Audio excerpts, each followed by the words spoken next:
Hello friends, welcome back to my channel. আশা করি সবাই ভালো আছো, আমিও খুব ভালো আছি। টিনাকে নিয়ে একটা ব্লগ আমি করব, কিন্তু এখন সেই ব্লগটা আমি দেবো না, কালকে তোমরা পাবে। আজকে আমার কন্টেন্ট হচ্ছে অবশ্য করেই কিমা দালাল। ওর একটা ভিডিও কিছুক্ষণ আগে দেখলাম, ওই জন্যই আমি আমার টপিকসটা চেঞ্জ করলাম। আর টিনার ব্লগটা আমি কালকে দেবো। আজকে মানে টিনাকে নিয়ে ভিডিওটা কাল দেবো সকালের দিকে। আর এখন আমি এই কিমার দালালকে নিয়ে একটা ভিডিও আমার মনে হলো দেওয়া উচিত। ওর একটা ভিডিও দেখে যা শুনলাম ওইগুলো নিয়েই বলতে এসেছি। হ্যাঁ, সৌমালির ছেলের পৈতে এই নিয়ে ওর ভিডিও নিশ্চয়ই দেখেছো তোমরা, যারা দেখো বা যারা দেখো না তারাও পারলে দেখে আসতে পারো। আমার সত্যিকারের হাসি পাচ্ছিল। ও কিষানুর পিসির জায়গায় নিজেকে বসাচ্ছে। ও একরকম পিসি আর ও নিজের পিসি, তার সঙ্গে কার তুলনা। নিজের পিসি থাকলে আমিও আমার মতো থাকলাম, ও ওর মতো থাকলো। এটা কি ধরনের বলা, কি ধরনের বলা! এক সময় যে পিসিকে এই দালালকে দিয়ে সন্দীপদের বাড়ির লোক, তার নিজের বাবা মা অহরহ বাজে পিসি বাজে মেয়ে নানা রকম কন্ট্রোভার্সি করিয়ে গেছে। এরকম বলা উচিত হয়েছে নাকি, এইরকম করা উচিত হয়েছে নাকি, এদের জন্যই আজকে কোথায় গিয়ে পৌঁছেছে, মানে এদেরকে বড় করে দেখানো আর সৌমালিকে ছোট করে দেখানো, এই তো চলছিল এদের। আর মাঝখানে এখন যখন ওই সময়টা পার হয়ে গেছে, এখন চলে এসছে সৌমালি কেন এটা করলো না, সৌমালি কেন ওটা করলো না। সৌমালি যদি আজকে সন্দীপদের অর্থাৎ নিজের বাবা মাকে আমন্ত্রণ নিমন্ত্রণ জানাতো, তাহলে আজকে সৌমালির পজিশনটা কোথা থেকে কোথায় চলে যেত। সন্দীপদের ভিউয়ার্সরাও ওর ভিউয়ার্স হয়ে যেত। মানে ওকে যারা গালাগালি করতো, এই কয়েকজন কন্ট্রোভার্সি ক্রিয়েটার আর কি, তারাও ওর পক্ষ নিয়ে নিত। হ্যাঁ, একেবারে বলতে গেলে সৌমালির মিলিয়ন থেকে ট্রিলিয়ন সাবস্ক্রাইবার হয়ে যেত। তাহলে সৌমালি কত বড় একটা সুযোগ হাতে আসা সত্ত্বেও নিল না। এই কথাটাও সৌমালিকে শুনতে হলো। সৌমালি শুনলো কিনা জানি না, আমরা তো সৌমালির ভিউয়ার্স, আমরা শুনলাম বসে বসে। হায় হায়, কী দিন মানে এলো, যে কিনা শেখালো, মানে গুরু যাকে বলা যায় গুরু, সেই এখন কিনা শিষ্যের নামে পরিচিত হতে চাইছে। হ্যাঁ, লোকে বলবে এরকমও তো আসে, কিন্তু সেটা তো সুযোগ্য শিষ্য হলে। এটা কি ধরনের শিষ্য? যাই হোক, এই প্রসঙ্গে আসছি ধীরে ধীরে। তাহলে স্কিপ করো না, ভিডিওটা পুরোটা দেখো। যদি ভালো লাগে কমেন্টস করো, লাইক করো, শেয়ার করো, আর সঙ্গে থেকো। হ্যাঁ, যেটা বলছিলাম, সৌমালির ছেলের পৈতে সেখানে মুরগি খাওয়ানো হয়েছে, এটাও নাকি একটা কন্টেন্ট। আচ্ছা, আমার মনে পড়ে প্রন্দীপের ছেলে অর্থাৎ কিষানুর যে জন্মদিন হয়েছিল বিশাল আকার করে, সেটাতেও কিন্তু মুরগি খাওয়ানো হয়েছিল। মনে আছে নিশ্চয়ই, যারা দেখেছো। হ্যাঁ, পাঁঠার মাংস যে হয়নি তা না, হয়েছিল। সেটা কিনা ওই কিমা দালাল নিয়ে এসেছিল, কোনো এক ভিউয়ার্স পাঠিয়ে দিয়েছিল মাংসের টাকা, সেইটা কিনে। কিন্তু সেটা বাইরে যারা নিমন্ত্রিত ছিল তাদেরকে কিন্তু খাওয়ানো হয়নি, সেটা তারা ঘরে খেয়েছে, নিজেরা খেয়েছে, কয়েকজন মিলে খেয়েছে। তাহলে মানে আমি লোকের দোষ ধরবো, কিন্তু আমার নিজের কোনো দোষ নেই। অবশ্যই এটা সন্দীপরা বলছে না, কিমা দালাল বলছে। তা কিমা দালাল বলছে, তাহলে আমি কেন সন্দীপদের দোষ ধরছি? হতেই পারে, কেন ধরবো না? কারণ কিমা দালাল যা বলে তা তো সন্দীপরাই বলতে বলে, এটা তো আমরা সবাই জানি। সন্দীপ নিজে বলতে পারে না, লাজুক না, ও বলে দেয় এগুলো তুমি বলো, বা জিজ্ঞেস করে নেয় আমি এটা নিয়ে বলবো, বলতে পারি। পারমিশন ছাড়া নিশ্চয়ই চলছে না। যাই হোক, তাহলে সেও জন্মদিনে মুরগির মাংস খাইয়েছিল, এও তার ছেলের অনুষ্ঠানে মুরগির মাংস খাইয়েছে। দোষটা কোথায়? হ্যাঁ, অনেকে বলবে যে আমাদের ব্রাহ্মণদের পৈতেতে মাংসই খাওয়ানো হয় না, মুরগি বা পাঠা সেটা বড় কথা নয়, এখানে মাছটার প্রচলন বেশি। হ্যাঁ, মাংসটাকে এড়িয়ে যাওয়া হয়। কিন্তু ওর পৈতের অনুষ্ঠান, বিধি, দণ্ডি সমস্ত কিছুই কিন্তু ভাঙা হয়ে গেছিলো। মানে পৈতের অনুষ্ঠান শেষ হয়ে গেছিলো, দণ্ডি ভাঙাও হয়ে গেছিলো, এবং একটা অন্য দিন একটা রিসেপশন গ্যাদারিং হিসেবে খাওয়ানো দাওয়ানো হয়েছিল। তাহলে সেক্ষেত্রে কিন্তু কোনো বাধা নিষেধ থাকে না। অনেকে পৈতের দিনই খাওয়ায়। আমাদের তো আগে পৈতের অনেক নিয়মকানুন ছিল, এরকম তো দণ্ডি দিনের দিন ভাঙা যেত না, 3 দিন 7 দিন ঘরে বন্দি হয়ে থাকতে হতো। সেই সব দিন নেই, সেই সব সময়ও নেই। এখন ছেলেরা অত কষ্ট করে না, আমরা করতে দিই না। সেই জন্য দিনের দিন দণ্ডি ভাঙা হয়ে যায়, ভিক্ষা দিয়ে দেওয়া হয়ে যায়, ভিক্ষাবার মুখ দেখে দণ্ডি ভেঙে বেরিয়েও আসে। এইটাই তো ব্যাপার। তাহলে সেই জন্য ওই দিনে অনেকে লোকে একদিনে অনুষ্ঠান করে খাওয়ান দাওয়ান করিয়ে দেয়। সেক্ষেত্রে তখন যদি কেউ মাংস খাওয়ায় তাহলে মাটনটা খাওয়ায়, কারণ হিন্দু ফ্যামিলিতে মুরগির মাংসের এক সময় প্রচলন ছিল না। এখন দিনক্ষণ পাল্টাচ্ছে, কাজে আমরা আমাদের ব্রাহ্মণত্ব ধরে কতদিন চলবো বলো? পরিবারের মধ্যেই তো সব মিক্সচার হয়ে যাচ্ছে। তাহলে ব্রাহ্মণ বলে সেইভাবে কি আর কিছু বৈশিষ্ট্য আর কয়েক বছর পর থাকবে? হ্যাঁ, কিছু পুরোহিত অবশ্যই আছে এখন তো পুরোহিত পাওয়াও মুশকিল, ভাড়া করতে হয়। পুরোহিত গিরি যারা করে তারাও তো একটা প্রফেশন নিয়ে নিচ্ছে এই পেশাটাকে। মানে এইভাবে এই নিয়েও অনেকে পড়াশোনা করছে এবং বিভিন্ন অ্যাপ আছে, অ্যাপের মাধ্যমে পুরোহিত ডাকা হচ্ছে। হ্যাঁ, পুরোহিতেরও ক্রাইসিস, আমাদের শহরে পুরোহিতেরও ক্রাইসিস। কিন্তু যারা ব্রাহ্মণ, যাদের বইতে আছে, আমাদের ক্ষেত্রে আমাদের ছেলেরাই বাড়িতে পুজো করে নেয়, এই একটা সুবিধা। ঠিক আছে, বই দেখে অনলাইনে এইভাবে কাজ চালিয়ে নেয় জাস্ট। তো সেটা কথা না, কথাটা হচ্ছে যদি পৈতের দিনের দিন খাওয়া হয় তাহলে সেক্ষেত্রে পাঁঠার মাংস হয়, অথবা মাংস বাদ দিয়ে মাছ খাওয়ানো হয়। কারণ মাছ আমাদের শুভ বলে ধরা হয় যে কোনো অনুষ্ঠানে। মাছ ছাড়া কোনো অনুষ্ঠান হয় না, বিয়ে, পৈতে, জন্মদিন, যে কোনো অনুষ্ঠান, মুখে ভাত, সবেতে। তাহলে মাছটা করতেই হয়, আর মাংস করতে গেলে মাটনটা রাখে। চিকেনটা এখন ইদানিংকালে চলে আসছে, সেই কারণটা সবার জানা আছে। কারণ রেড মিট এখন যেভাবে খাওয়া বারণ হয়ে যাচ্ছে লোকের, সবার ডাইজেস্ট করতে পারে না, কেউ পছন্দ করে না, বা বয়স্ক লোক বেশি থাকলে সেখানে করা হয় না, নানান কারণ থাকে। রেড মিট করলেও চিকেন রাখতেই হয়, এরকম একটা প্রসেসিং থাকে। তা সেক্ষেত্রে আমি সেই সব ব্যাপারে যাচ্ছি না। কে কী তার খাবারের লিস্ট তৈরি করবে সেটা তার ব্যক্তিগত ব্যাপার। আর সৌমালিকে দোষ দেওয়া হচ্ছে। সৌমালি তো বলেই দিয়েছিল প্রথমে, ওর ক্যাটারিংয়ের যে দায়িত্বটা সেটা কিন্তু ওর মাসি দেখছে। মাসি কিন্তু পুরো ক্যাটারিংয়ের দায়িত্বে রয়েছে, ও এই ব্যাপারে দেখেও নি, নাকও গলায়নি। তাহলে ওর মধ্যে এইটুকু সম্মান আছে যে বড়রা যেটা ঠিক করেছে ও কিন্তু সেটাকে একদম মাথা নত করে মেনে নিয়েছে।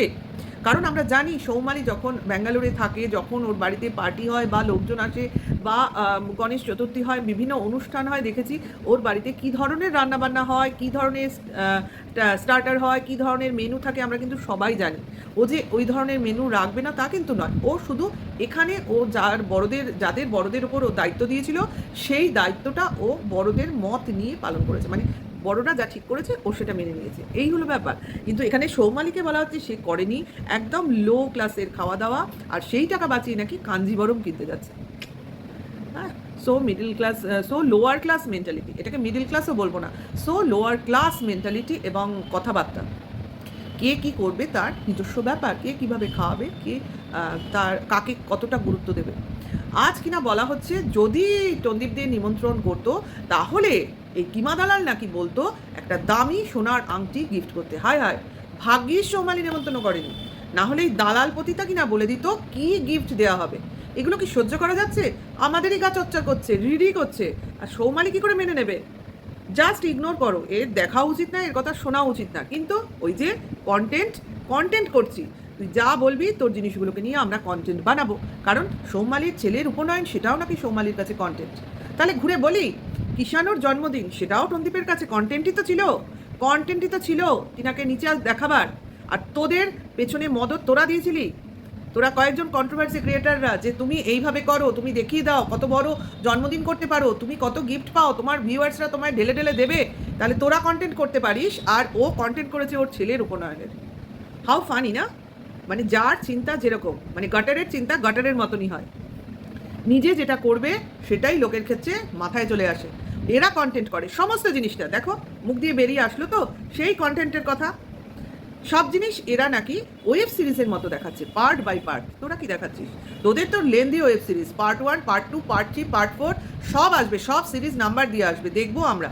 ওয়েব সিরিজ একমাত্র ওই করছে, তোরা করছিস না, তার জন্যই এগুলো সব উদাহরণ মাথায় চলে আসছে। হ্যাঁ, সৌমালি তার ছেলেকে চেনাতে পারেনি যে গোল্ডের থালা আসলে কাঁসার থালা। কোনো সাধারণ জ্ঞানই নেই, ছাগল একটা। আমরা অনেক দিন অবধি জানতাম রে ওই গোল্ডেন ফোর্ট, সোনার কেল্লা, আমি তো অনেক দিন অবধি ভাবতাম সোনা দিয়ে না তৈরি হোক, হয়তো সেখানে সোনার কোনো কলসি টলসি বসানো আছে, এরকম ভাবতাম। গোল্ডেন ফোর্ট যে সোনালি পাথর দিয়ে তৈরি, এটা আমরা সত্যজিৎ রায়ের সিনেমা থেকে জেনেছিলাম, সোনার কেল্লা থেকে। জানিস সেটা? সত্যজিৎ রায়ের নাম নিয়ে আসে সিনেমার, সব গল্প কিসে হয়, কি কোনখানে কোন উদাহরণ আসে তাই জানে না। ফেলুদা সিরিজ দেখেছে কাজেই সত্যজিৎ রায়, ওই তো ওয়েব সিরিজ থেকে ফেলুদা দেখেছে, বই তো পড়েনি, শিওর পড়েনি। যাই হোক, ছেলে মানুষের একটা জিজ্ঞাসা, সোনার মতো চকচকে হতেই পারে। আমরা অনেক দিন অবধি আমি জানতাম, অনেক দিন, দেখো এই বয়সে না, গোল্ড প্লেটেড জুয়েলারি, আমি ভাবতাম হয়তো ওর মধ্যে গোল্ড আছে। আর ওটা যে সোনার জলের গয়না, সেটা অনেক পরে জেনেছি হতেই পারে। মানুষ যে ব্যাপারে যার যত ইন্টারেস্ট সেই ব্যাপারে তার জ্ঞান। মাথা ঘামায়নি, একটা সময় বাবা মা মাথার উপরে ছিল, চারপাশে মাথা ঘামাতে হয়নি, অনেক বড় অবধি হয়নি। যবে কিনা সার্ভিস করতে বেরিয়েছি তবে থেকে মাথা ঘামাতে শুরু করেছি, একা একা পথ চলতে শুরু করেছি, তবে থেকে মাথা ঘামিয়েছি, তবে থেকে সব জিনিসটা দেখতে শুরু করেছি। আর এখন তো অনেক বয়স হয়ে গেছে। তাই ছেলেটার কি বয়স? 14-15 বছর বয়স। স্কুল ফাইনাল দেবে, তার এখনই সব জ্ঞান হয়ে যাবে, কাঁসার থালা, পিতলের থালা, সোনার গয়না, অমুক তমুক মেয়েলি জিনিস। ও তো ছেলে, এখানে মেয়ে হলে তবু বুঝতাম যে মেয়েরা অনেক সময় মার সঙ্গে সঙ্গে থাকে, মার বাসনপত্র নাড়াচাড়া করে, পুজোর জিনিস ধরে টরে। ছেলে একটা, এ ব্যাপারে জ্ঞান নাই থাকতে পারে। সবাই কি তোর ছেলের মতো?